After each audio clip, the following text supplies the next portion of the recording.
Мемлекет басшысы Қасым-Жомарт Тоқаев Қазақстанға ресми сапармен келген Ресей Федералдық жиналысы Федерациясы кеңесінің төрағасы Валентина Матвиенконы қабылдады. Кездесу барысында Қазақстан мен Ресей арасындағы көп жақты стратегиялық серіктестік пен одақтастықты нығайту перспективалары талқыланды.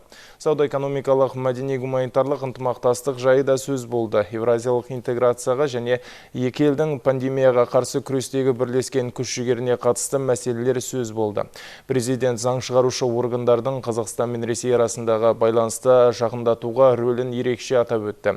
Валентина Матвиенко кездесуге мүмкіндік жасаған үшін президентке ризашылығын білдірді. Парламентская дипломатия играет все большую роль. Парламенттік дипломатия мемлекетаралық ынтымақтастықты дамытуда үлкен рөл атқарады деп санаймын. Бұл әсіресе Қазақстан мен Ресей Федерациясы арасындағы ықпалдастыққа қатысты. Біз үшін достық, одақтастық байланыстар негізгі басымдыққа ие.